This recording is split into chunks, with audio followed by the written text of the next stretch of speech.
out of here, bro. Let's go. Come on.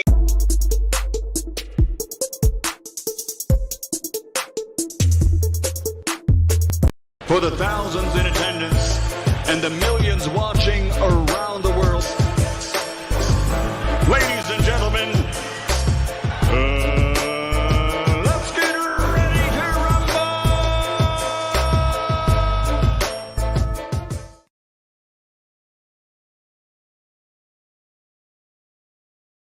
rumble! It looks like I'm kind of lagging a little bit. I have no idea why. Let me check and see. Let me check and see what's going on. It looks like I'm lagging just a little bit. I do have the camera kind of high today. Just try. Sorry about that, guys. Just trying something new. Let me see. Why am I lagging a little bit? Let me shut down some of this stuff here. Close that window. I'm closing some windows, guys. What's going on? What's up? What's up? Everybody talk to me. Can you hear me loud and clear? KB, what's going on, fam? We say LDBCL chumps. Not looking good. Where is Eddie? We need this fight bad. What you say is for boxing? Let me see. Hold on. Let me see something. Want to make sure I understand what you're saying right, fam. KB, what do you say? Not looking good. Not looking good. Where is Eddie? We need this fight bad. It's for boxing. But I got a feeling Fury would get a tune-up fight, and the first AJ and Fury fight would be in December. And that's if AJ beats Usyk. Yeah, I mean, yeah, that's a possibility. Because the thing, AKB, this is the thing that gets me, right? You're hearing a lot of stuff coming from John Fury.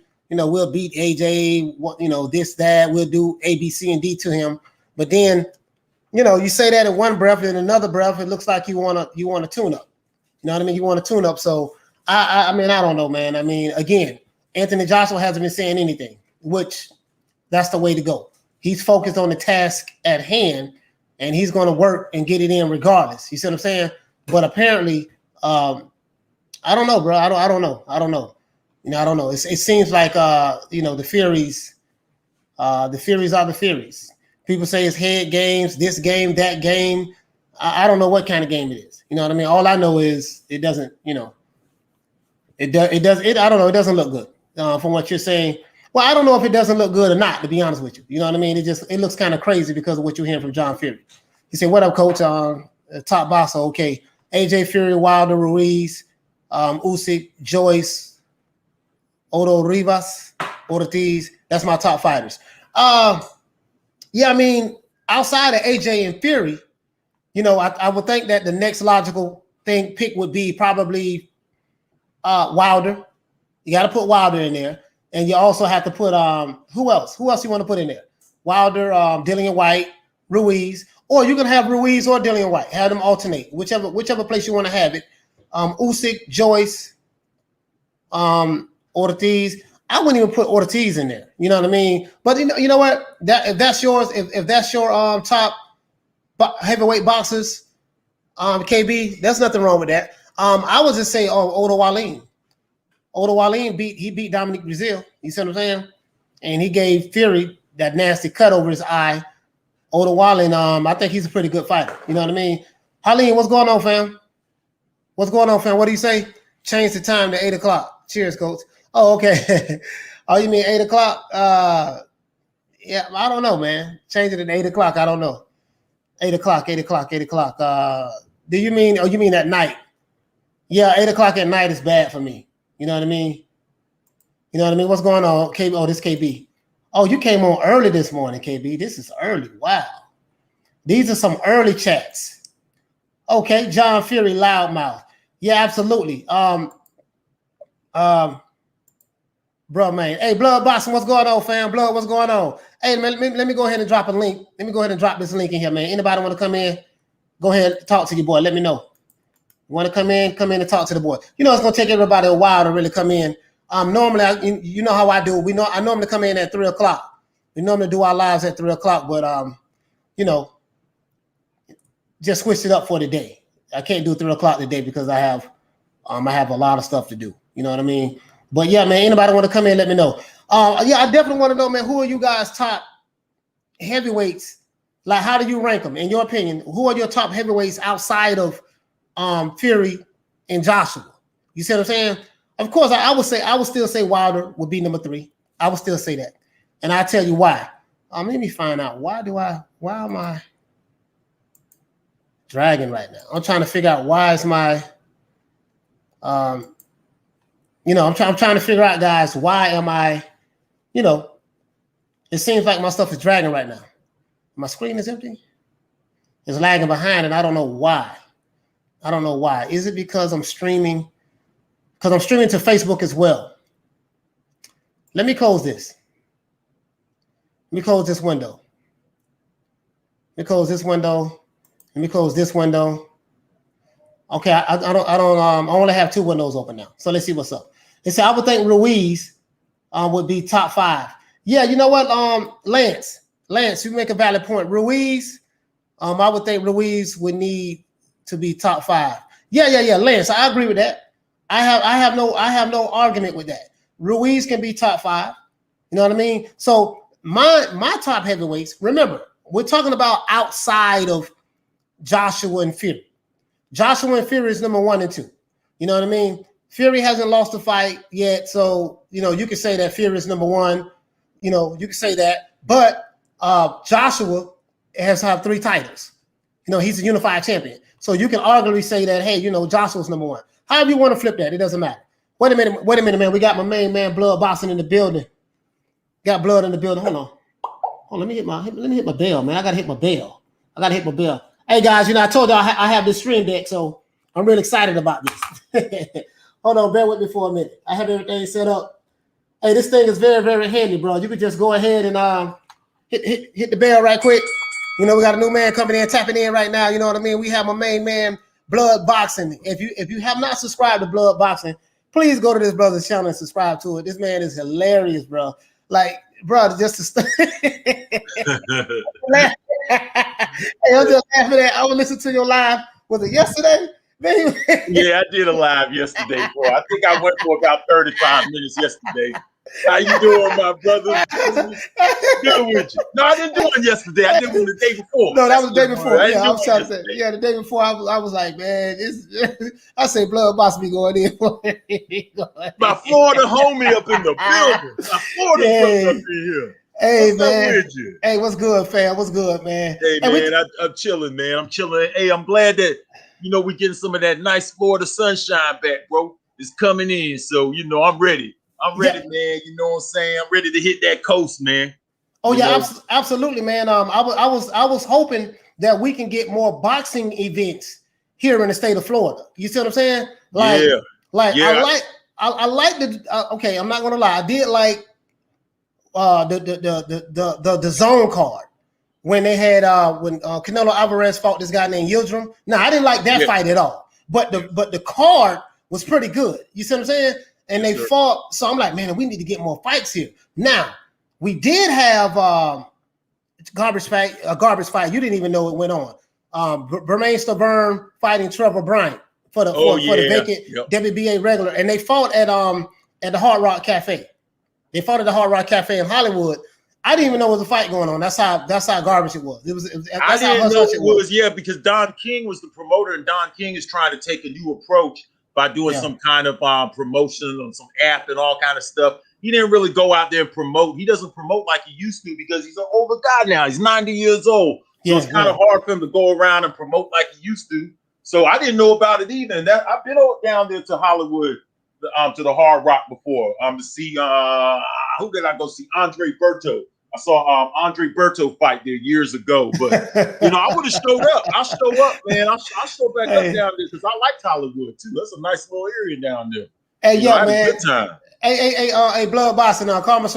Karma Serene said that y'all had a heavyweight championship and you didn't even know. I didn't.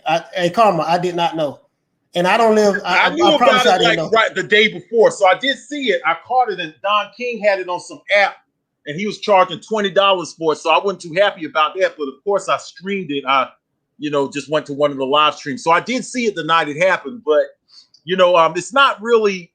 It's not the reason why we don't know about that bout is because the WBA they started cheering and stuff now. So the belt that Trevor Bryant has is actually the traditional belt that Ali once toted around. But they went on and they made in the early 2000s. They made a super heavyweight in the WBA.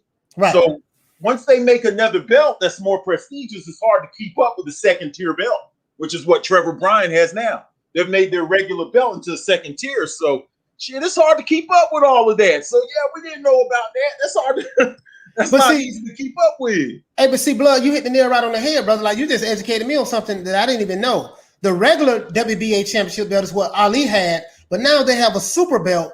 The only issue that I have with the sanctioning bodies, and don't get me wrong, bro, I understand why they are doing it, because it generates money. You see what I'm saying? It generates money. But I wish it was like it was in the old days. Okay, we have one WBC champion, not multiple versions of the same belt.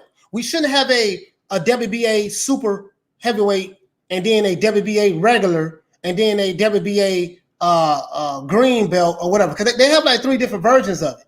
And exactly. To me, it's like, okay, once you start creating all of these belts, now it kind of like cheapens it a little bit. You see what I'm saying? And I just wish they had this.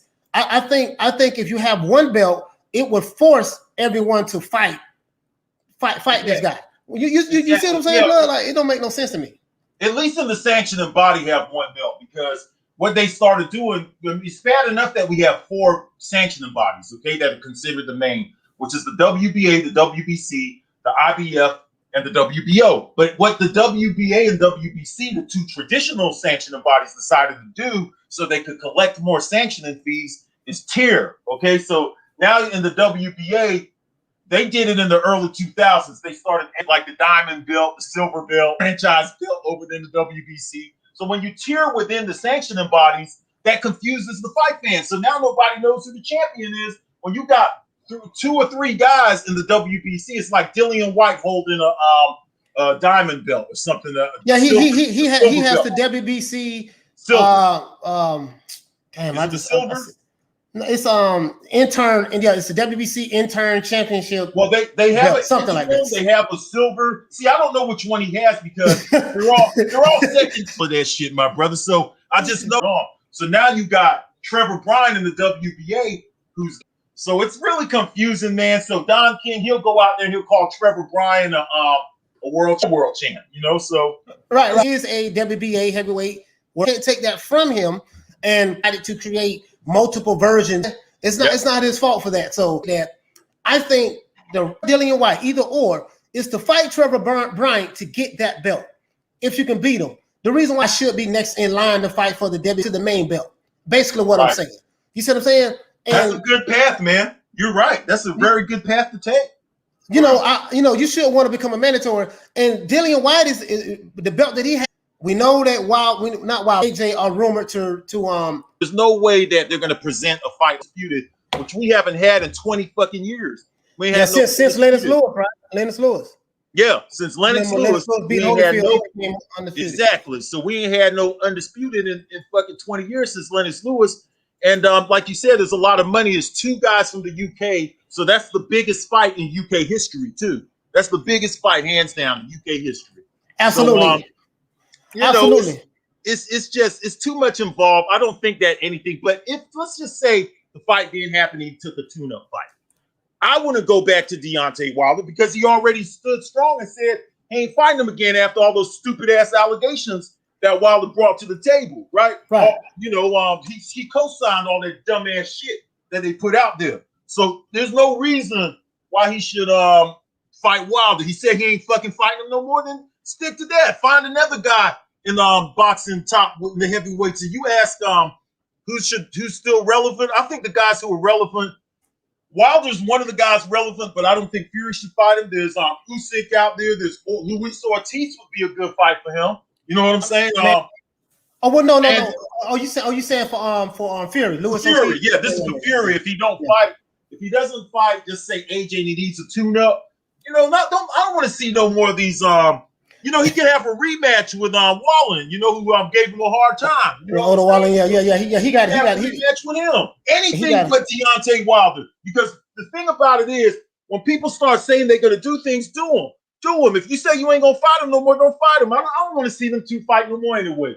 After all this bullshit that was put out in the air, I don't even want to see that fight now. I'm not interested anymore. I'm interested in Tyson Fury versus Anthony Joshua. Deontay Wilder, because he's been inactive for well over a year. He needs to get his ass back in the swing of things. Take the Charles Martin fight. Take Andy Ruiz or somebody like that. Yeah, absolutely. And listen, now I'm all for Wilder having a. As a matter of fact, let me give everybody a shout out. Shout out to my main man. Tell him what's going on, fam. The Joker, salute to you, brother. Leo Williams, salute to you, fam. Karma Serene, salute to you, sis. Jeff Lucietta, salute to you, brother. Kendo Jimbo, salute to you, fam. Mueller 27, salute to you. Neil Simpson, salute to you, fam. KB, salute to you. Sir Dextros, salute to you. My main man Halim, what's going on, brother? Lance Meyer, what's going on? Michael Buffer, what's going on, fam? A pimp named M. Dot, what's going on? And other than that, I think that's it. Carlos Mendoza, salute to you. Neil Simpson, salute to you. Chimp Ross, salute to you. Brendan Jackson, salute to you, fam. And UK Boxing, salute to you. Now, let's get back into it. I totally agree with you as it relates to that. I think Wilder, he should fight Andy Ruiz. I'm all for it. If he needs a tune-up fight, I have no problem with that. The problem that I have is your tune-up fight can't be a guy named Carlos Negron. When this guy is 22-3, his last 2 fights, he's been knocked out. In 2018, December, he got knocked out by Dominic Brazil. And in 2020, he got knocked out by another guy. I had it written down. But the guy who knocked him out had a 15-4 record. And he knocked him out in the first round in 2019. So this guy, this cannot be. And again, I went to the PBC website, Blood. There is no confirmation on who Wilder's going to fight next. They didn't even have anything about Wilder. So I know it's not official. And they do have their fight card out of upcoming fights, right? So that hasn't been official. But me and you should not be hearing a rumor, Blood, that he's fighting someone named Carlos Negron. We should be hearing rumors of you're going to fight Dillian White. You're going to fight, I even take Ono Wallin. I even take him. I take Wilder fighting him just to see how that makes up. Me too. Because he's a better southpaw than Ortiz, in my opinion. Ortiz is a little older and slower. He doesn't have the knockout power that Ortiz has, but Ortiz is like our age, brother. He's our age. Oh man, yeah. He's old. Yeah, he has no business in the ring fighting anymore. Because he comes from Cuba, and a lot of the fighters who come from those areas, they come in and we don't have no validation to their birth. So guys like back in the day, like Eusebio Pedroza and all these guys who came over from Cuba, they would lie about their age by like 5 or 6 years. And a lot of people feel that Ortiz did the same thing. We don't have no proof. We don't have no birth certificate, no public file of when he was born. So, we can say he's anything. Right. You know what I wanted to ask you, Blood? Remember when I don't know why I didn't talk about this earlier. Remember when Anthony Joshua came to America to fight Gerald Big Baby Miller? Yes, sir. Gerald Big Baby Miller got popped dirty for PEDs. That's right. So he was looking for a replacement. So he reached out to Ortiz. Ortiz turned the fight down. Then they offered him millions of dollars. I'm not saying they offered him 20, 30, 40 million, but he was getting paid way more than he was going to get paid for fighting Wilder for the second fight. And he turned that fight down. And then we know what happened. Joshua ended up fighting Andy Ruiz as a replacement, and we know what happened with that. He ended up losing. But my point is, Ortiz had a chance to make more money fighting Anthony Joshua. Why did he turn that fight down to go fight Deontay Wilder for like $1 million? I don't understand that. You see what I'm saying? Like, because they were freezing out, and they were trying to freeze out Anthony Joshua because they started doing a lot of talk about freezing each other out. That's right. And at one time they was trying to freeze out Anthony Joshua. At one time they was freezing out Deontay Wilder. And that's really the way fighters are not supposed to behave like that. I think he should have taken on the Anthony Joshua fight because one of the criticisms was that Anthony Joshua didn't fight somebody that Deontay Wilder fight. And you know how extreme fans are, especially PBC type fans. They expect, because Wilder fought Ortiz, they want Joshua to fight Ortiz to prove that he's on the level of Wilder. They use triangle theories, all kinds of stuff. It's really confusing. He said triangle theories. You're right. Yeah. I didn't even think about that. You're right. You don't fuck with, but they use triangle theories and all kind of stuff. So they expected him to fight old ass Ortiz, which I wouldn't have mind seeing the fight between Anthony Joshua and Ortiz, but I wasn't pushing too hard for that shit. But no. Hey, Ortiz would have got put to sleep, man. You know that. Oh yeah. Ortiz gonna get put to sleep, and this is the thing, right? Anthony Joshua is. I'm just be honest with you, keeping it real. You know, he's more accomplished from the top level of competition. He's only had 20-something fights. That's another thing. Wilder has had over 40 fights. Joshua has had 24 fights. 24, right. 25, somewhere up in there. And he has a better resume with less fights than Wilder. You see what I'm saying? Like, right. So I'm like, okay, he's fought tougher competition. And not trying to make an argument either way. And of course, he's a cash cow. He's a draw. He's making the most money out of anybody in the heavyweight division. So, you know, that is what it is. But to piggyback on what you're saying, Ortiz is a PBC fighter. So I remember now, you just brought it back to me. They was trying to freeze Anthony Joshua out. But now look at it now. Hey, Blood, I promise you this, bro. If Wilder didn't listen to Shelly Finkel, or Al Haymon, if he had a chance to do it all over again, he would have took that 3-fight deal with DAZN for $120 million. Yep.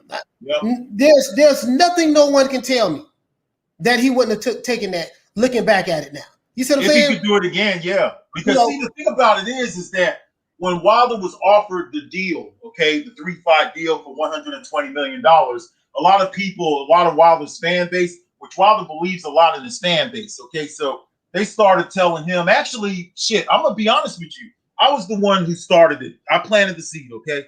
I said that, okay, if you believe in your self-value is that you shouldn't be, you're worth more than the $12 million they're offering you, then don't take the deal or whatever. Go into believe in yourself, okay? Even though that was a lot of money they was offering, I still said, if you could get something better, hey, do it. But I think he did right. He did right by turning down that $12 million. I think he did right by turning it down because it ended up leading to him getting an offer directly from DAZN for $120 million 3-fight deal.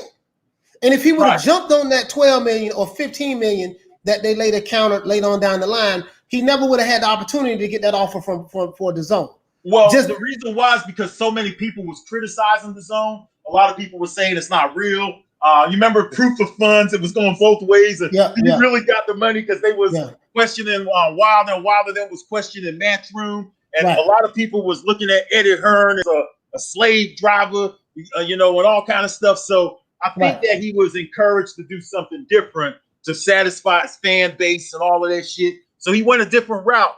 And, he made a lot of money still. Wilder still made a lot of money for a kid who come up off the Coca-Cola truck. You know what I'm saying? He still made a lot of money, but I'm sure that he regrets that $120 million. And I'm going to be honest with you. I totally agree with you. Like, I take my hat off to Wilder, man, for him to be able to accomplish what he was able to accomplish under the circumstances that he was under, with his daughter, him not really having anything. So I understand why he's dedicated and loyal to JD's, because JD's did carry him along financially in the early part of his career when he was an amateur through the Olympics. JD's did do that. So I understand that, right? But I think Wilder's like worth $30 million right now, and that's amazing. Like to piggyback on what you're saying, he came a long way from being on the back of a Coca-Cola truck. Yes. And for him not to have the boxing skills that most fighters have, and to accomplish what he's been able to accomplish, I take my hat off to him. I cannot say anything bad about that at all. I respect it so hard.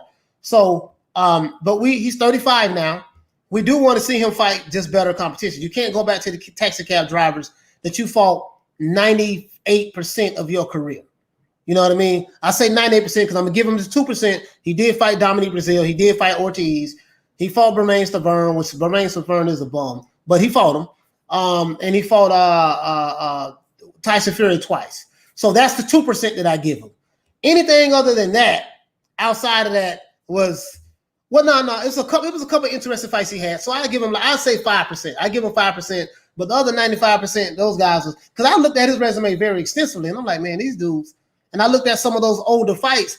I'm like, man, the matchmakers did such a phenomenal job in matching him up with fighters and building that resume that for him to have the knockout streak that he's had, so I'm just saying, bro, like I just think at the end of the day, man, you could be my manager. If someone offered me $120 million for a 3-fight deal and you telling me no, I don't take it, I'm taking it. I'm taking it. $120 million? you're gonna pay me $20 million to fight Dominique Brazil, my mandatory. Which when you turned that down, I think Showtime gave him like $5 million. He didn't even get nowhere near that, 5 or 10 million maybe. You know, I don't quote me on that. Wasn't he angry because Eddie Hearn in the 3-fight deal? Didn't Eddie Hearn not at first offer Anthony Joshua? He didn't guarantee Joshua. That's what they were saying on the Wilder side. I don't know if that's true or not. No, that's not true. That's not true. Okay, no, what it was, that's true, not true. That's not true. There was no way they was going to give him a $120 million deal. He was going to get $50 million for the fight Joshua, the first fight, and $50 million for the second fight. Their argument was, it was basically with Shelly Finkel. It was Wilder didn't really say anything. Shelly Finkel was saying that, okay, how much is Anthony Joshua getting paid?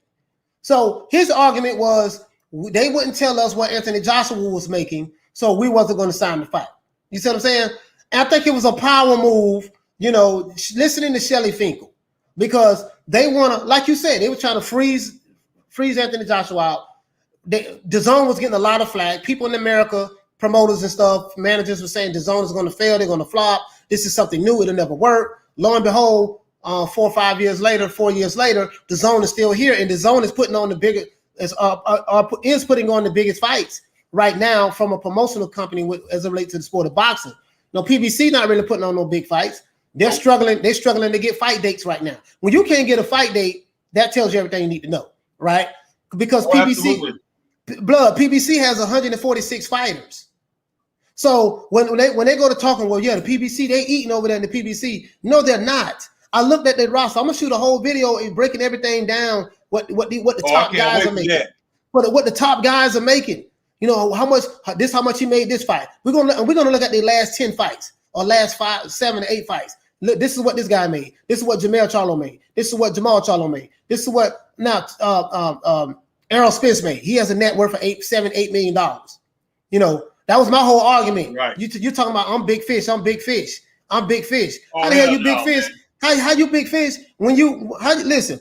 How are you big fish when you have a $7 to $8 million net worth? And the guy, Terrence Crawford, who you saying he need to be realistic, he has a net worth of $8 million just like you. Like, make that make sense to me. No, it don't make sense. Hey, can I piggyback off of something you had said though? Go ahead. Yeah, when you was talking about what we can't expect Wilder at this stage to come back and fight these cab drivers again, and that's true. Right. Because if he was more active as a fighter, let's say that he took the loss to Tyson Fury and he got right back in the ring.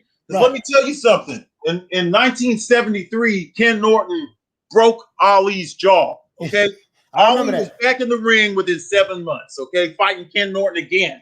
All right, trying to, you know, after a broken jaw now. Right. Okay, and then he was very active and stuff like that. In fact, Ali went on something he was called the People's Champion. That's where that shit came from. Right, because he lost to Frazier, and then he started the People's Champion run, which is he fought a whole bunch of different people.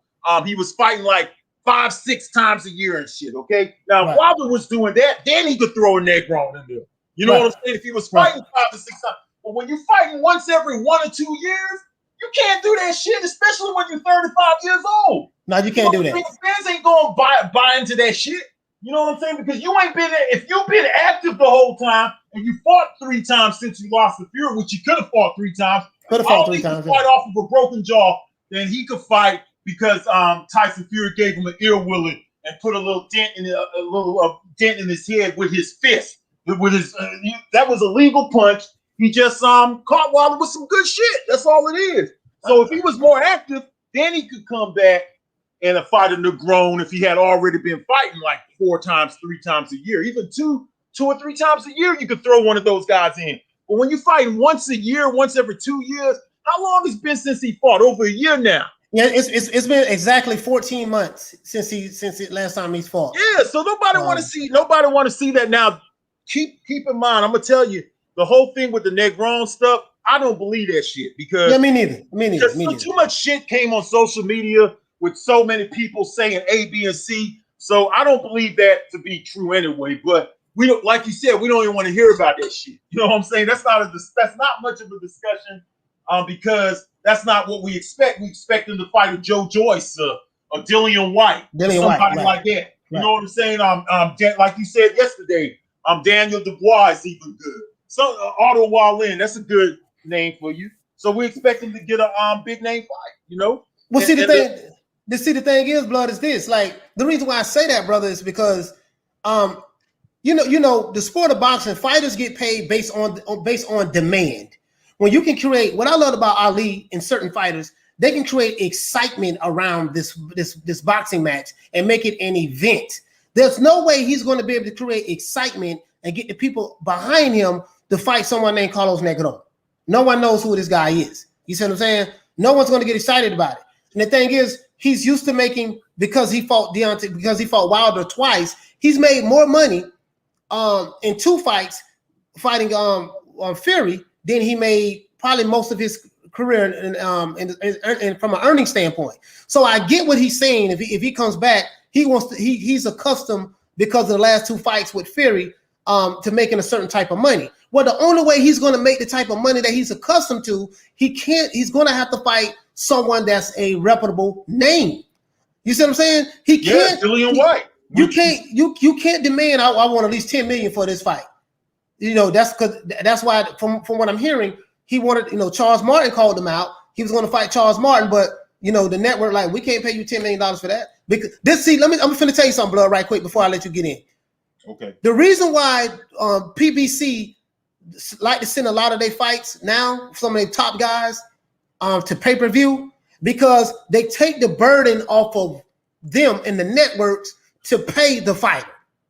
That's why someone like an Errol Spence and Sean Porter, they'll fight and they got paid a guaranteed pay of $2 million a piece.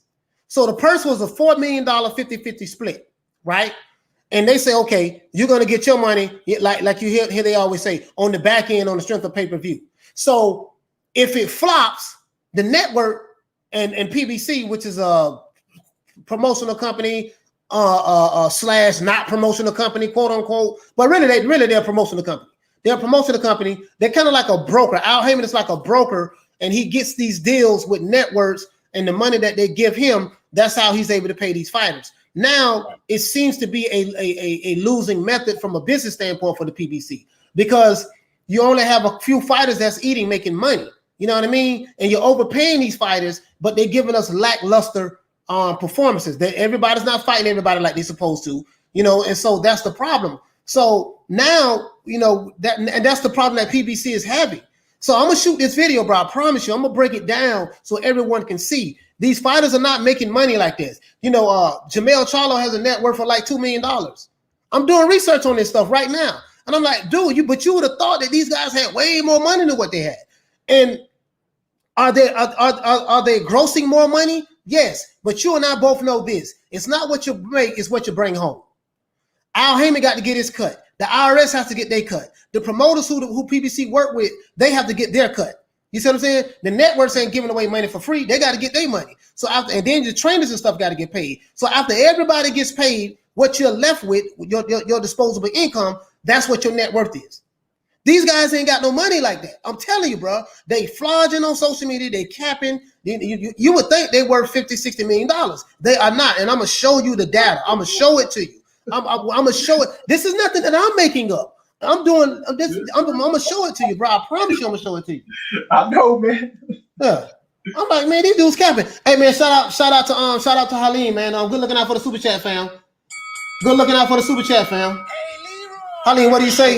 Big up, coach. Big up, Coach Williams. Keep the good work up and salute to the fight fans. Yeah, absolutely, brother. Thank you so much for the super chat. Hey, listen, hey, Blood. I want you to let's look at this comment that someone had just dropped. Okay. What did the brother say? What did the brother say? Damn, where's the comment at? I just had it up. Okay. Man, I just had it. I have to find it. Hold on. Emmett Oliver says, how was AJ resume so much better? Already beaten Vladimir Klitschko, 2 years old, Charles Martin Povetkin, 39 years old, Pulev, 40, Takum. Yeah, I mean, yeah, I hear exactly what you're saying, but when you compare, these was top 10 guys who he's fought, right? Now, I will say this, the heavyweight division doesn't have a whole bunch of superstar hitters. There you go. So I understand where you're coming from, Emmett Oliver, as it relates to that, brother. But AJ did fight him. He fought these guys. And if you compare it to Tyson Fury's resume, Tyson Fury didn't even do that. Like, look at how many, and this is not me bagging on Tyson Fury. I'm just saying that Anthony Joshua's only had 20-something fights, and he's fought more top 10 guys than Tyson Fury and Deontay Wilder probably combined. I say probably because I'm not sure. So I have to just do my research to make sure that I'm accurate. But I'm pretty sure that he fought more top 10 fighters than both of those fighters. You see what I'm saying? So that's why I say that. And that's not Anthony Joshua's fault. That just going to show you the state of the heavyweight division right now. We don't have the Lennox Lewises and the Tysons and the Holyfields and the Riddick Bowles and the David Tours and the older version of George Foreman's and the Oliver McCalls and the Frank Brunos and the what's my main man that got knocked out? Ray Mercer. Yeah, we don't have that right now.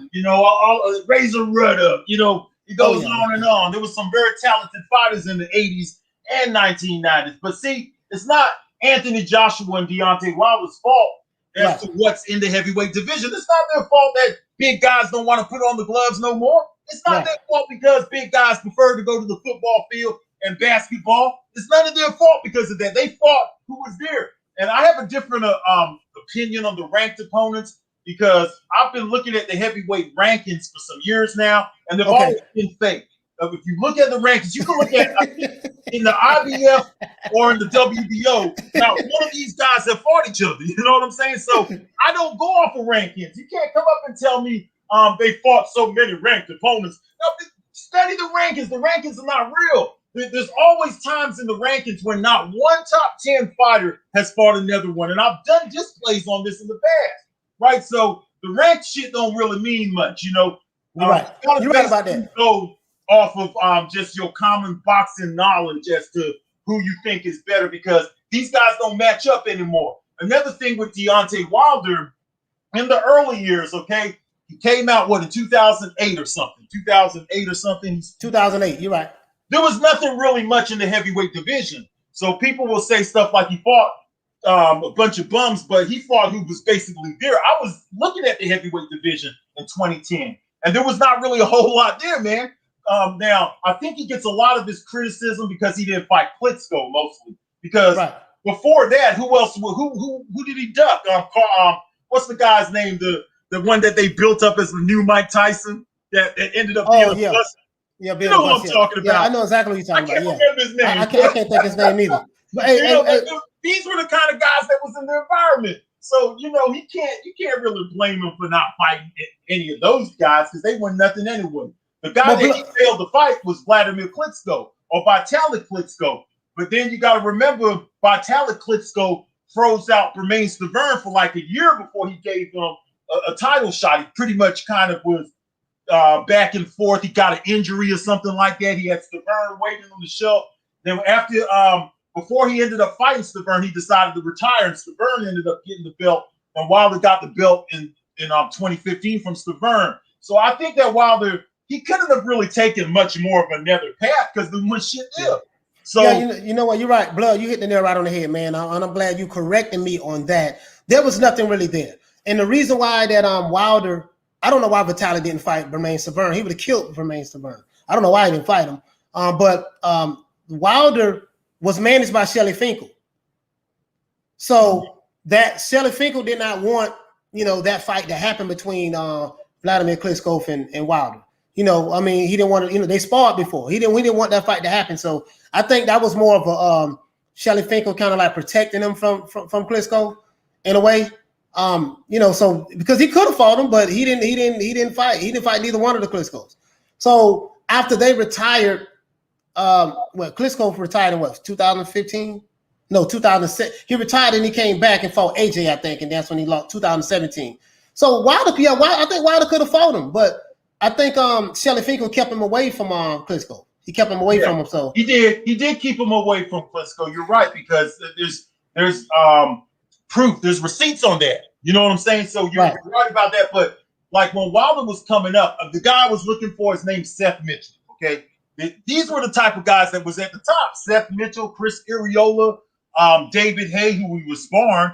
You know, these are the type of names that was in top 10 at the time. So was Rockman still boxing around that time? No, he wasn't boxing anymore. Rockman stopped boxing before Wilder's debut, I believe, in 2008. Okay. So it's like a lot of those guys had fizzled out. A lot of those guys, like Oliver McCall was still hanging around, but he's an old man. So there was not really nothing there for Wilder. So it's kind of hard for me to co-sign with he fought before. Well, I mean, the guys he fought, I kind of understand it somewhat because they weren't, they weren't all that. But he can't help it for what's in the environment. You know what I'm saying? I don't think he could have survived in a 1990s environment. Me personally, I don't think Wilder would have survived in the 90s. That's just my opinion. He would have never held no belt or nothing. Okay, them guys would have beat the hell out of him. Those guys can take a punch. And I'm gonna say something else. Let's address this question here by Rachel. Rachel, how you doing, sis? Rachel says that if you're consistent, then it becomes fair. People don't apply the same scrutiny to Fury and Wilder that they do AJ. This is what's going on Blood. I want to explain this to you if you don't understand. If you don't know, there's some kind of beef going on. And I spoke to a lot of people in the UK with the UK fans and Tyson Fury fans from the UK and Anthony Joshua fans. So apparently, both sides hate each other. They don't like, Tyson Fury fans, the Anthony Joshua fans have told me that the Tyson Fury fans are like Wilder fans here in America. They just, they're radical with Tyson Fury. He's the best thing since like cheese, yada, yada, yada, yada. I mean, I do even like when I do live, sometimes I get comments. One guy tell me that Anthony Joshua is nothing. He's a convicted drug dealer. You know what I mean? And I'm like, because he got caught with drugs, apparently, and I know nothing about this, so I really can't speak. He had a couple of nickel bags or something. But I'm like, bro, like what the, like, are you reaching that far back to talking about, to say that, when you go to doing that, that tells me that there's some kind of ulterior motive that I have nothing to do with. That's a UK thing, right? That's a UK thing. I don't get involved in that.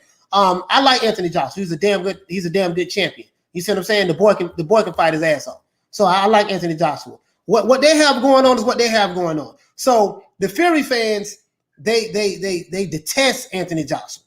This is my analysis since I've been doing these videos. They detest Anthony Joshua. They don't like nothing about him. Why, I have no idea. You see what I'm saying? And then so that makes the Anthony Joshua fans feel some type of way about Fury fans. They feel like they're racist. They feel like they're this. This is what they have told me. So I'm not making this up. You see what I'm saying? Absolutely. And I don't get involved in the racist stuff. And I'm like, okay, look, man, let's keep it boxing.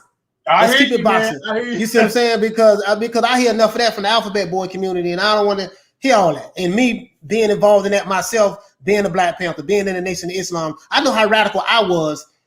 So I kind of got out of that. So I just want to stick to boxing, but that's what's going on over there to give it some context. So I'm assuming this is what Rachel is coming from.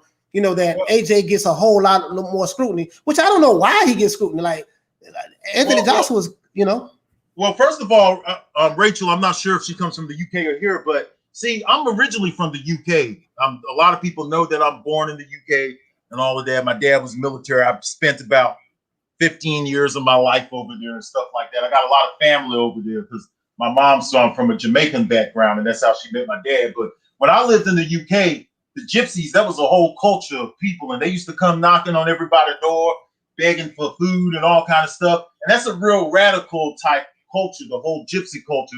From what I remember, I left the UK in 1990, but from what I remember of the gypsy culture, they was real radical and they stuck with each other all the time. You know what I'm saying? So Tyson Fury can't do no wrong to the gypsy culture. Anybody who believe in that tough culture that they come from. His father is just he's like a old school fighter type guy that did street fights and bare knuckle and all of that. Right. So these guys have a different mentality over there. You know what I'm saying? They have a total different mentality now. I've heard that the gypsy culture is a little bit better than when I left England, okay? Because I left the shit 30 years ago, so I don't really know now what that looks like. But I think it comes from stuff like that. The gypsies not being liked over in England, not being respected the way they should, according to Tyson Fury. So there's some hangups coming from that culture. Okay, so I think they gonna support Tyson Fury, who calls himself the Gypsy King, right? So they're going to support their guy. That's just the way it is, man. Whether he's right or wrong, they're going to support him. And then Anthony Joshua is one of those guys who's more appealing to the UK. He has a nice personality, a friendly personality, sort of like Frank Bruno. You know what I'm saying? Something like Bruno. He displays some of the same attitude and stuff and characteristics that Frank Bruno displayed when he was up and coming in the 80s, okay? Friendly guy, nice guy. When he gets in the ring, he's strictly business, but outside of the ring, he's going to be a nice guy. He's going to shout out to children. He's going to sign autographs. He's going to smile. He's going to do all of this stuff. He's going to try to keep a clean image because, yeah, AJ might have sold a couple of nickel bags when he was a kid, but, man, he's been off of that shit for a long time now. You know what I'm saying? That's long but behind him. So I think it's just a split in the fans, just like anywhere else. You know what I'm saying? You're going to have the ones who are going to go for the more bad boy of the group, which is really Tyson Fury. You know what I'm saying? Yeah, Tyson Fury. Yeah. He's one of the bad boys. So like me, I like both of them. I'm a trash talker myself, so I like to hear Tyson Fury talk trash. I like the psychological warfare. You know what I mean? AJ is more of a quiet, let's get straight to business standpoint. I'm like, man, and I can't tell him he's doing wrong because apparently it's working for his brand. This dude is worth 100 million pounds, which is the equivalent of 139 million something US like dollars, that, somewhere up in there. So I'm like, bro, apparently what he's doing is working for him. You see what I'm saying? So he can't. And that's another strike against the PBC and a Matchroom that once again proves that a lot of the people who was trying to discredit Matchroom, they were able to build a superstar in Anthony Joshua. He's got tons of money. Canelo Alvarez has now went over there to Matchroom. They're doing big things over there, and they did something good for Anthony Joshua. And Anthony Joshua, I got to admit, he's kind of like a people's champion. He's like he wants to satisfy the people. You know what I'm saying? He's out definitely for the people. Some people, like John Fury, for instance, Tyson dad, he's not a warrior. He's not a real warrior like us over in the gypsy culture and all that kind of stuff. So it's that kind of talk that's going on, So there's a little separation based on that, or based on some of that, the demographics and stuff like that. Right. So you're right about it. I think it's more of a cultural thing, and sometimes people mix up cultural, the culture stuff with other things when it's really just a culture thing. We grew up a certain way. We have our certain beliefs. Everybody has their own cultures and your belief system mostly comes from your culture, how you grew up, how you was raised to believe things, look at things, perceive life and stuff. So I do get that. This guy Mueller 27 says that AJ fans are the main casuals. He has brought the mainstream into boxing. He should be given credit. Yeah, I give AJ all the credit in the world, bro. And this is the guy, Emmett Oliver. He said that was me, coach, who said AJ is a convicted drug dealer. And his reason why for saying is he said that AJ fans keep bringing up the fact that Fury is a drug cheat when his B sample was clear. I respect AJ, but not his deluded fanboys. Okay, so that's what it is. Okay, all right. So that's what it is. So depending on which side of the fence you're on, Fury is a drug cheat. He's a drug, in the system.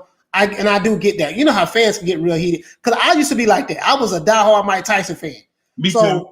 I hated anybody who beat Tyson. I hated Holyfield once he beat Tyson. I hated Lennox Lewis.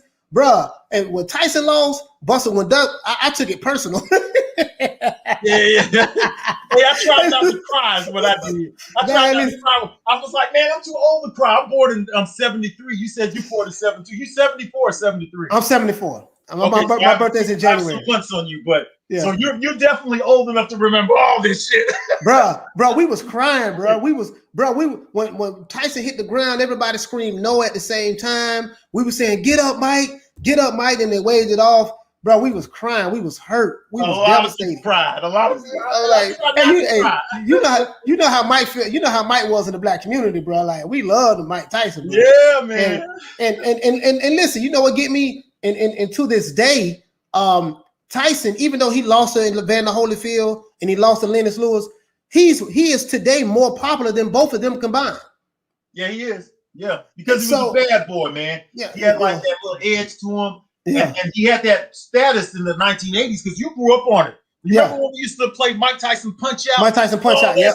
You know, because we grew up you grew up like me in the Nintendo, and we go back all the way to Atari, me and you. Yeah, exactly. Atari, ColecoVision. Yeah, Coleco. You know what you're talking about. So, I appreciate that. I appreciate talking to you, man. Man. And another thing, I could relate to you another way too, because you're from Florida, right? We're trash talkers in Florida. When we get around our buddies, we talk so much trash about sports that we be ready to fight, don't we? Absolutely.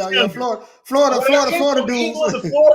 I was like, man, these guys over here just do nothing but talk trash all fucking day. So I had to tighten up my trash talk game a little bit. Yeah, man. Listen. And that's the entire state of Florida. Like, I'm living down here in Miami now, but I'm originally from Tampa, Florida. That's where I'm from. I'm from Tampa, Florida. I live down here in Miami, and we just, I've always had the gift of gab. Always been a trash talker. We went to school, so here. When we was going to school, you had to know how to crack jokes. People would pick at you because you had the wrong shoes, or if you didn't have, if your corduroy pants was too tight, or you got the silk shirts, you got the hot boxes on.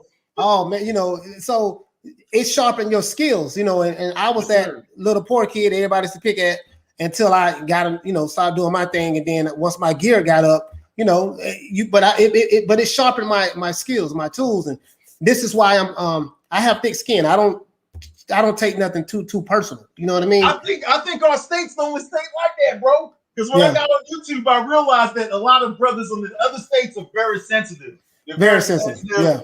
We talk trash to each other. We'll talk about each other's mom. We'll talk about each other's attire, your clothes. Hey man, where you get them damn hot bottoms from? I'll be cracking jokes back with my damn hot bottoms on. You know what I'm saying? I come back with some shit. So that's the environment we grew up in. If you especially if you was around a bunch of brothers, if you couldn't talk some trash, man, they'll run your ass in the ground. You know what I'm saying? You can't. Yeah, you can't, man. You can't be too sensitive, man. This guy, let's see, Mueller, coach. Which one of the crop heavyweights is the biggest challenge to the big boys? Oh, Shelton Moore. Okay, let's address Shelton Moore. He said, which one of the heavyweights, the new crop of is pretty much a challenge to the big boys up top. Now, I'm gonna tell you something. Hey, Blood, I'm gonna tell you something. It's this kid named Jared Anderson. I know him. I love that dude, bruh. This dude here, I want to see how he develops. I'm not saying he's ready for Anthony Joshua or a Deontay Wilder or Fury. I'm not saying that, or even a Dillian White. But the kid has skills.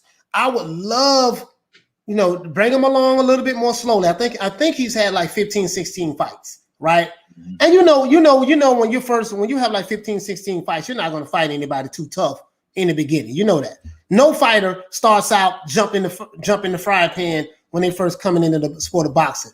But the guy is a switch hitter. He can fight orthodox or he can fight southpaw, which that just impresses me. I saw this guy box. I saw his last fight. I forgot who the guy was who he was boxing. He got him out of there though. It took him a few rounds, but he picked them apart. He understands distance. He has great hand-eye coordination, great reflexes. This guy, he transitions from offense to defense when he's switching from orthodox to southpaw. This guy is good. You know what I mean? Now, I haven't seen him in there with anybody great yet, but at 15, 16 fights, you're not going to see that right now. But I'm hoping that this guy will be the future heavyweight champion of the world because I really like this guy. And he's a big kid. He just needs to change his nickname. His nickname is Big Baby. Well, him and the other Big Baby need to fight for the nickname. Whoever wins is the real. Because back in the day, we had Chris Arreola and Samuel Peter was both carrying the name Nightmare. Okay, so Chris Arreola said, "I like to fight Samuel Peter to see who keep the nickname." Okay, Samuel Peters was from Nigeria. The brother from Nigeria. He's just talking some shit on an interview one time, but. As soon as I heard that this kid's name was Big Baby, I thought back on what Chris Arreola said about that. Well, hey, I want to fight Samuel Peter for the name The Nightmare, whatever. So, Shelton Moore. I think. Let's see, which one of the new crop of heavyweights? I would say, I'm going to stick with Jared Anderson, but he's not ready right now. So, I'm gonna tell you something, man. I mean, you guys might think I'm crazy for saying this, but I like what the kid name not Ajaba. I like Ajaba, but he has to work on his stamina. He has to work on his stamina. He gets tired. I'm like, this dude be getting tired. What about Hergovich? You don't like Hergovich? You know what? I'm gonna be honest with you, Blood. I only seen him fight twice, but he's a damn good fighter. I like him. Yeah, he's good. I think he's got a fight coming up with Michael Hunter, who's also a pretty decent fighter. Yeah. Michael Hunter's a good fighter. He's a good fighter. Joyce is a good up and coming, but the thing about Joyce is he's already like 35 or 36. Yeah, so you want to see him get some shit going right away, but he has a hard chin. I think he'll be dangerous for anybody. Listen, he has a hard chin. He's tall. He's a big heavyweight. That's why I was saying, like, man, I don't know, man. If Usyk might have some problems fighting Joyce. The only thing is Usyk has good footwork. Joyce is kind of slow. He is slow. So, but other than that, I'm like, bro, like that's a big, strong heavyweight. And another guy asked me, he said, man, what, you don't think Usyk is the top heavyweight? The reason why I say no is because he's new to the heavyweight division. Mm-hmm. He's new to the heavyweight. He's coming from cruiserweight to heavyweight. He's not an Evander Holyfield. It ain't like he Evander Holyfield. Remember how Holyfield came from cruiserweight to heavyweight, and he's not like that. He doesn't have a fan-friendly boxing style. Like Holyfield was in the pocket. He was in the pocket. Yeah. Roll with the punches and come back and counter and angles. And it took, he didn't have no one punch knockout power like a Tyson or nothing like that. But Holyfield beat you over accumulation of punches in the heavyweight division. I want to see how Usyk make that transition because he's been struggling. Like his power has not carried from cruiserweight to heavyweight. That's clear. His power has not carried. He stunned a couple of boxers, a couple of fighters, but I just think like someone like Usyk, if he gets in there with the Anthony Joshua and stuff like that, I don't know. It depends on which Fury shows up, to fight Fury or even a Wilder. I don't know, man. Like I just find it hard to believe me seeing him beat these guys. I think these guys will knock him out. I honestly think that. But if it goes 12 rounds, I'm anxious to see how the judges will call that. Because Usyk is like, 6'3". So, he's what do you think about Usyk? What you think about Usyk? Well, I think that, you have to look back that he fought Joyce in the WBS. He beat him there back in the day. Right. But I think that Usyk is one of those cruiserweights.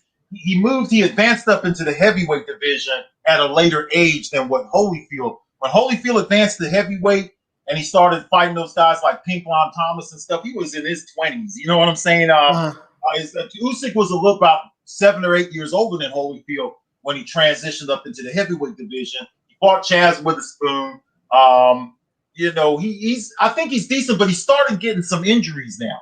You know what I'm saying? He started Usyk started picking up little injuries. I think he had a little minor surgery or something like that, if I'm not mistaken. I'll look back into that. But when you start picking up injuries and things like that, and you start getting into your 30s, different fighters age different. And one of the signs of the aging process is starting to pick up injuries. You know that. You're a coach. Yeah, you're right. You're right. Better than me. Yeah, when you start getting injured, Yeah, so he's picking up the little injuries and stuff. So Usyk is one of those type of guys who I think he kind of relies on his attributes some too, and that doesn't really favor a lot of fighters who are getting up in age. He does have pretty good fundamentals, though. Yeah, he does. He has excellent footwork. He has excellent footwork, man. I'm gonna tell you, and guess what? He's in shape. When he comes in the fight, he's in shape. He doesn't get tired. He has a high motor. And I think those are some of the things that I see. Like I saw when he fought Derek Chisora. Chisora was hitting him with some shots in the first half of the fight. And Usyk, it was obvious what his game plan was. Keep circling around Chisora, make him chase him, pop shot him. That's what he was doing. Go in and out. And then as the fight went on, Derek Chisora in the second half, he faded because he got tired. And I'm like, I took my hat off to Usyk because, bro, for you to be running for 12 rounds like you did, he ran for like 7 or 8 rounds until Chisora got tired. Then when Chisora got tired, he started kind of like picking up the pace on him. So I'm like, man, this dude is in shape. He is in shape because, listen, you know what kind of condition you have to be in to run like that. Because Holyfield didn't fight like that. Holyfield like, man, Holyfield, no, I'm sitting in the pocket. I'm like, damn that. You know, Holyfield. He's gonna block a lot of shots, sit in the pocket, use his head, and you know, because Holyfield like to use the top of his head on people too. You know, he knew all the little tricks on the inside, how to fight in angles, all kind of stuff. He was very good at blocking punches and stuff like that, parrying, a lot of basic stuff, you know, from Holyfield. And I'm gonna tell you something. That's the style that I think, and because I shot a video showing how, just giving my analysis, how I think Anthony Joshua can beat Tyson Fury. And then the next day I shot another video saying how I think Tyson Fury can beat Anthony Joshua, right?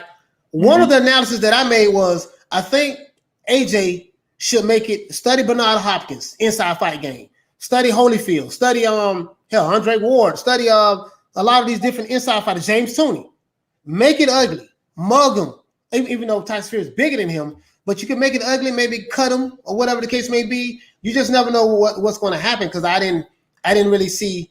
I mean, how was he? He's not going to be able to outbox Tyson Fury to me, you know, based on my analysis. Fury has excellent footwork to be 6'9". I never seen a guy that big move like that footwork wise. That guy can move to be 6'9". So yeah, he can. I think if Anthony Joshua, you know, and I'm not making a prediction right now, but if he can make that, man, listen, make that an ugly fight. Study those American heavyweights, like even Joe Louis. You know, we coming on the inside. We're gonna make this rough and tough. You see what I'm saying? It's gonna be ugly. Make the referee do his job that night. Yeah, because Fury's the type of guy you have to fight. You can't really box with Fury. You literally have to go in there and you have to fight Fury. You know, and that's where Deontay Wilder kind of messed up, because he didn't expect Fury to come forward like that.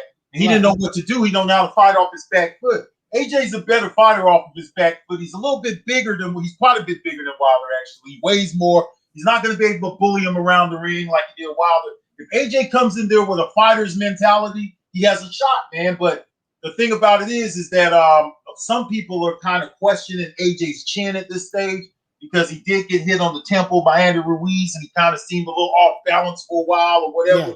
But you know, he's going to have to. I think that AJ should try to go to the inside with Tyson Fury. Inside fight game. Yep. I think he'll lose at mid-range. I don't think he's going to, because Tyson Fury has a longer reach, especially if they fight at long range. Tyson Fury has a longer reach. He has good, decent footwork. He can match AJ with the footwork and stuff like that. That's a 6'9" guy. AJ needs to go into the inside, mix it up with him. He needs to look at Oliver McCall versus Lennox Lewis 1. Probably. Right. Yeah, you know what? I forgot all about that fight. Yes, sir. I forgot all about that fight, Oliver McCall and Lennox Lewis. You're right about that. That was an upset there. Everything you just said is the same thing I said in the video. Make it an inside fight game. Go body shots, uppercuts, hooks. You know, make it. You have to. You're gonna have to fight Fury. You're gonna have to fight him. You're gonna have to put him in a dog fight. Let him know. Look, it's gonna be like this all night long, because Fury does have 21, 22 knockouts, but he's not known for having knockout power. So if you can take that punch, you see what I'm saying? Going on the inside, make that tall guy fight a short man's fighting style. You see what I'm saying? Inside, mug him. You know, roll with the punches on the inside. That's what AJ need to be working on. And from the video footage that I saw of Tyson Fury, I don't know how old it is. It could be an older video, but he was working on some inside fight moves. You know, taking shots, rolling with punches and stuff like that. Because defensively, Fury has a damn good defense. He doesn't, you know, he understands how to roll with punches. He has good hand-eye coordination. He can see the punch coming at a split second's time and roll with it and get out of the way. And you just don't see big guys moving like that. You see what I'm saying? So to me, it's a 50-50 fight, Blood. I'm not gonna lie to you, bro. To me, I don't know who's gonna win. People say, I'll what's your probably prediction? think it's 60-40 for Tyson Fury, but or 55-45. I give a little bit of the edge to Tyson Fury, but I think Anthony Joshua was a dangerous fight for Tyson Fury. It's the best fight. The UK are about to have 2 undisputed champions. Can you believe that? One of the two. Yeah, one of the two. It's one of the two is definitely going to be an undisputed. So we got a champion there, And then I think Josh Taylor beats Ramirez. So the UK will actually have 2 undisputed champions by year end. You know what?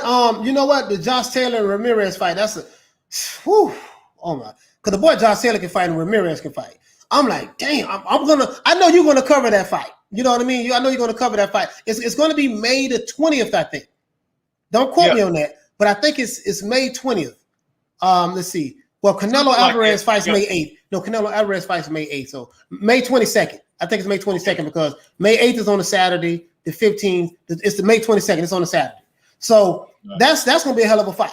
That's gonna be a hell of a fight, man. And if they can pull that off, you know, because that kid Josh Taylor, I think he's like 6. No, he's like 5'10". He's tall. He's like 5'10". He's tall for that weight division. So that guy got some pop, man. I mean, he can fight, but Ramirez can fight out as well. You know what I mean? So I mean that's gonna be a hell of a fight. The only reason I would give Fury the edge over AJ, and I'm gonna tell you guys why, for all you Anthony Joshua fans. Mentally, I think Fury has a mental toughness about himself that he can dig deep and pull it out from a mental standpoint. AJ is a nice guy. I really like AJ a lot. But I haven't seen the killer instinct like, I hate you. I'm going to do whatever I can to get your ass out of there. You see what I'm saying? I don't see that side of AJ. I don't see that nasty side. He's a nice guy. He's a gentleman. And he fights like that, you know. But he does get nasty at times when he getting his opponents out of there. Bro, them uppercuts, them combinations, yada, yada, yada. I mean, he's a bad boy. So physically, I can make an argument for Fury and AJ. And I think AJ can stop Fury if he can get on the inside and make it an inside fight game. I think he can stop him. But I do believe that Tyson Fury understands that this is maybe the only way that AJ can stop him as well. So he's gonna work on his defense. AJ is gonna have to work on his stamina. Fury's always in shape for the most part when he has a fight. What I notice about Fury, and he hasn't had a bunch of them, but when he has these step up fights like a Klitschko for a Wilder, when he's the underdog and no one is expecting him to win, he pulls it out. So to me, it's a 50-50 fight. I give from a mental standpoint, I give Fury the edge from the mental toughness. The mental game, I give Fury the edge. Well, mentality is a whole bunch of the big percentage of boxing. Some people say it's 80%. Some fighters have said Deontay Wilder said it's 90%. So it definitely has a lot to do with boxing, the mental side. Right. I want to see another side of AJ. I want AJ to come in the ring and say, man, I hate this dude. I'm gonna do everything in my power to destroy this dude. This is my opportunity to become the undisputed heavyweight champion of the world.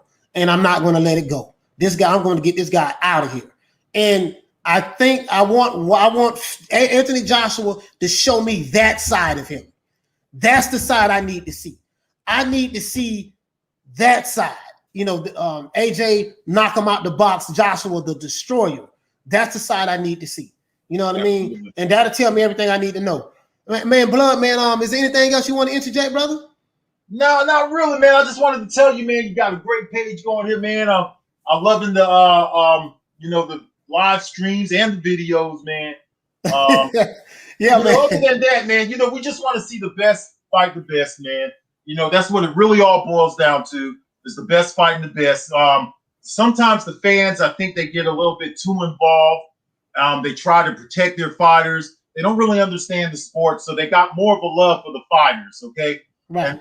And that's the problem with a lot of the PBC fans, is that, they don't really respect boxing. Because they disrespect boxing all the time.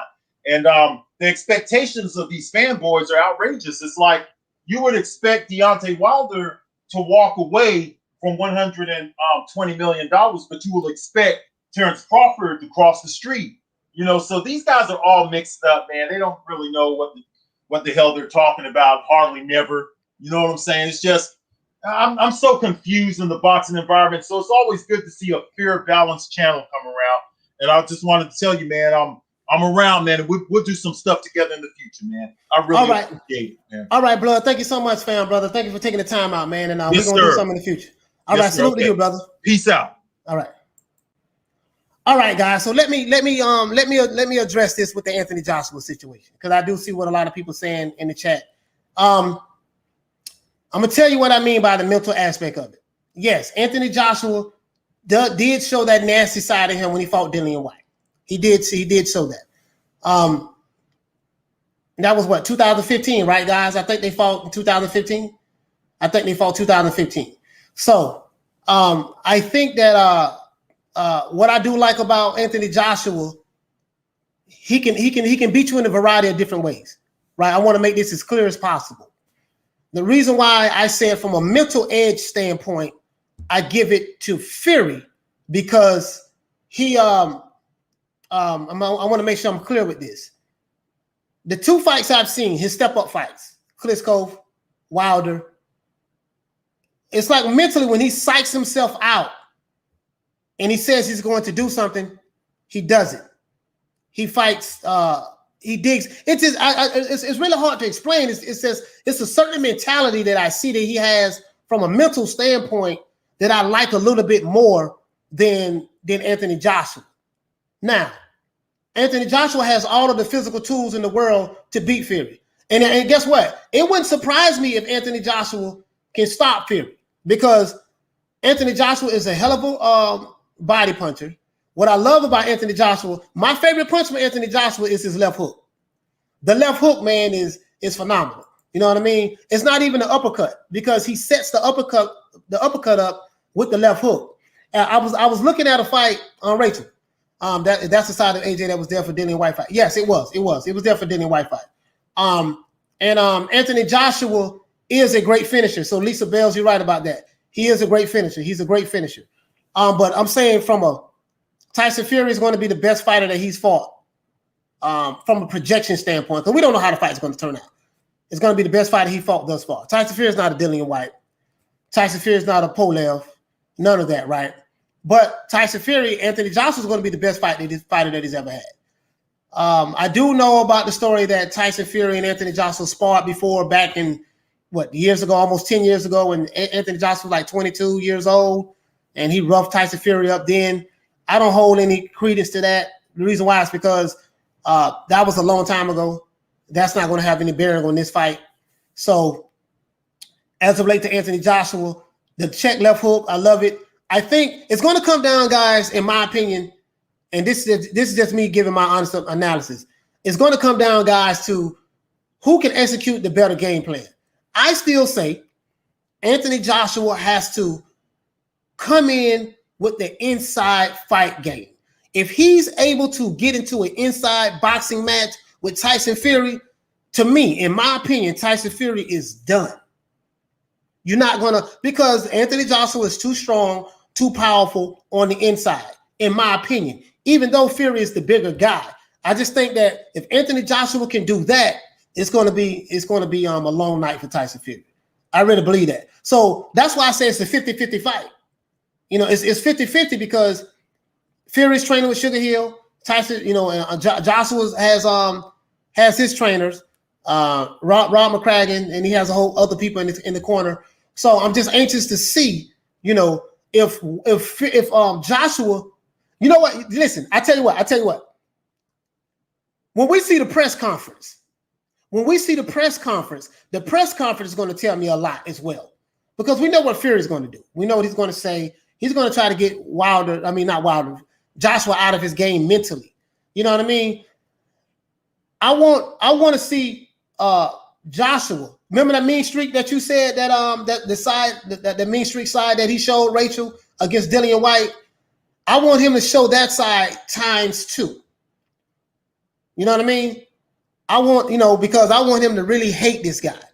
You hate Fury, fight him like you hate him. But don't let him outthink you in the ring.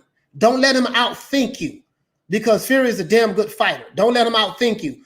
And I think whoever executes the best game plan, that's who's going to win. But that's why I still say that, and I could be wrong. Guys. Just my opinion. So don't hold me on this.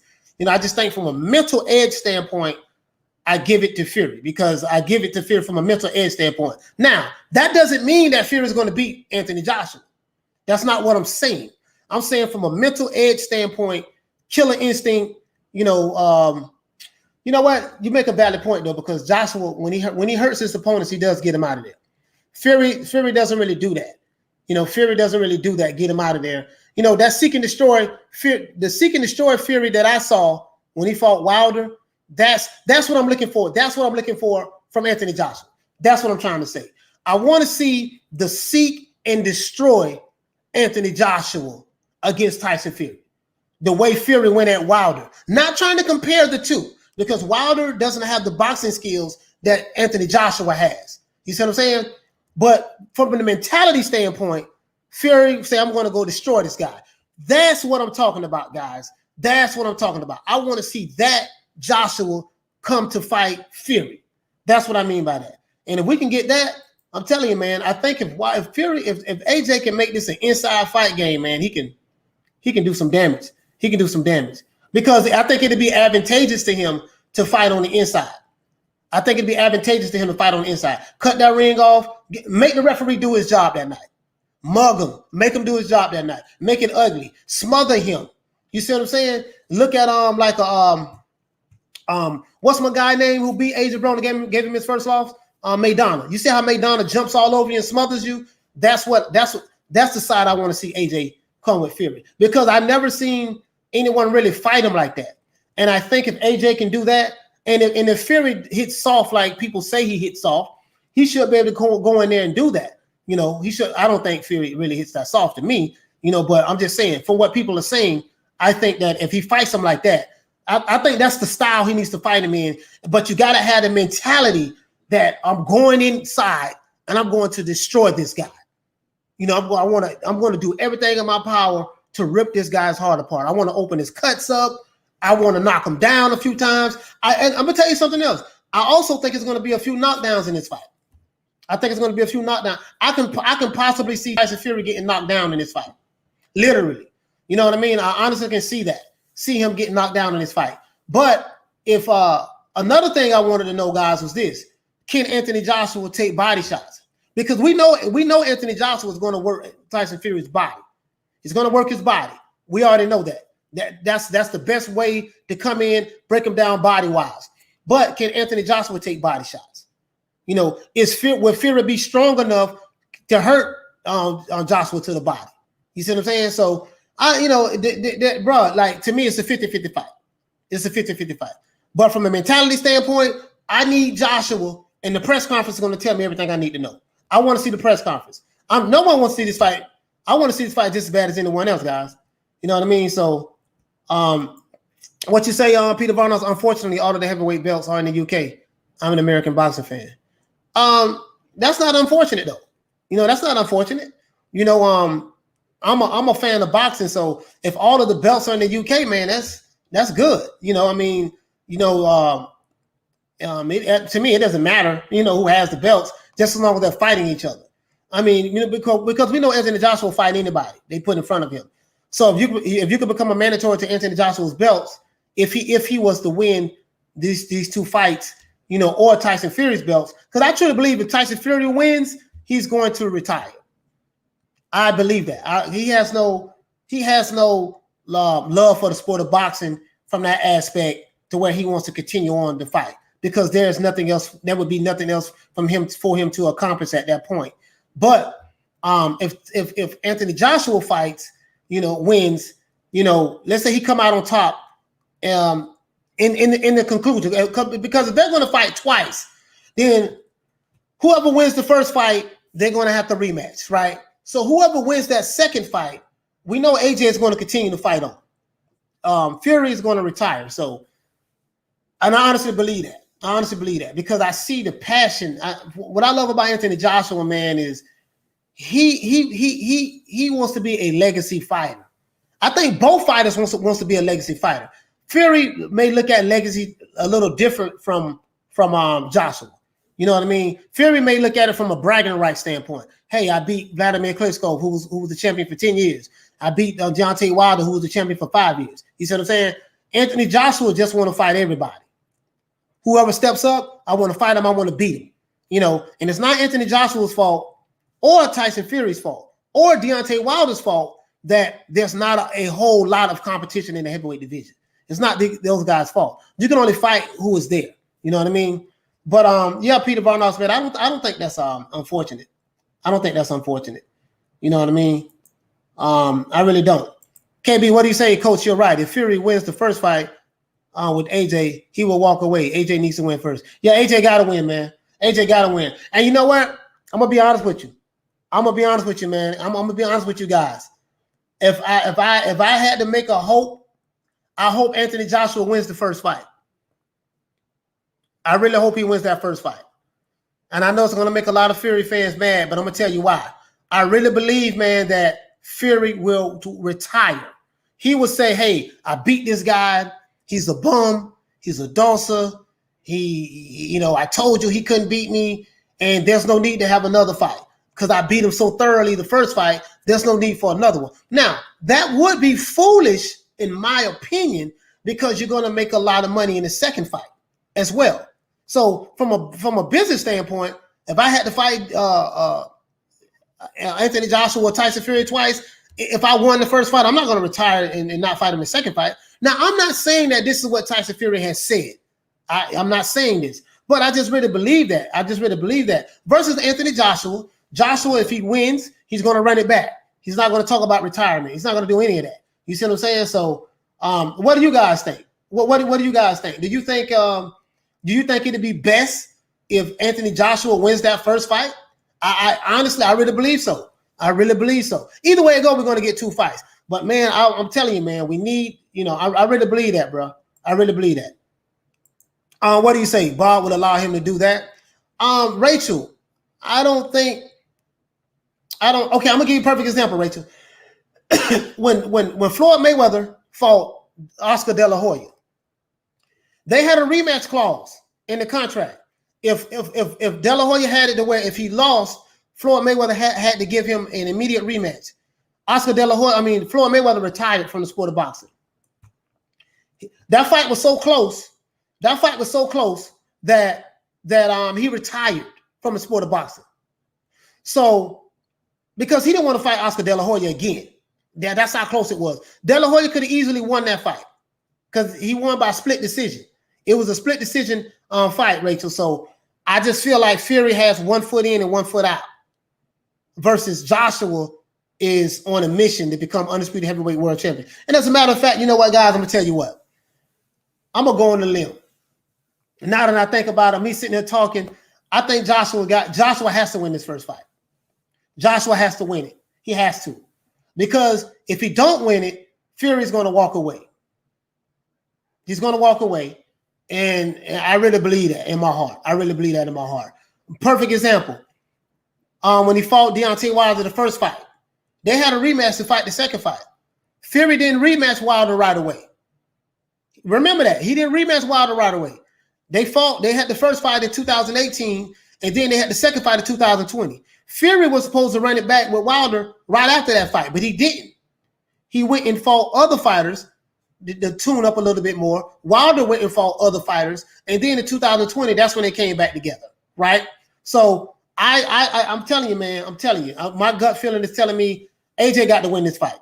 And I think he knows this and understands this. And I think Anthony Joshua, we're going to see a side of Anthony Joshua that we haven't seen before. I really believe that. So, you know what? AJ, I think it'd be best if AJ win this first fight. I really think it'd be best if AJ win this first fight. What do you guys think? Let's see. What do you say? Cool. Breaking news. Hearn said the Team Fury don't want it. Yeah. It does seem like it. KB, what do you say? True, coach. Lots of money would be lost if Fury done that. Yeah. That'd be crazy. Eamon Oliver, what do you say? Fury won't retire. There would be a rematch to make it more easy money. Yeah, I mean, I understand what you're saying, Emmett, but when he fought Deontay Wilder the first fight, he did walk away. No, he didn't retire, but he didn't immediately rematch him. I think he realized he needed to get some more fights under his belt. Got with a different trainer, and then when he came back, he was able to, So do you think Eamon Oliver? Let me ask you a question. Do you think Fury will run it if he wins this first fight? He would run it back with Anthony Joshua. Is that what you're saying? Because he didn't do it with Vladimir Klitschko, and then when he fought on Deontay Wilder, you know, he didn't rematch him until 2 years later. 2 years later, that's when he rematched him. So, you know, that's just what I'm saying. That's just what I'm seeing. You know, I'm seeing that. So, Duhas, what do you say? If Fury wins, what a way to retire on top of the game, all the belts. He'd be a legend. Exactly. This is why, man. As a matter of fact, I'm gonna go out on the limb on your charger. No, on my phone.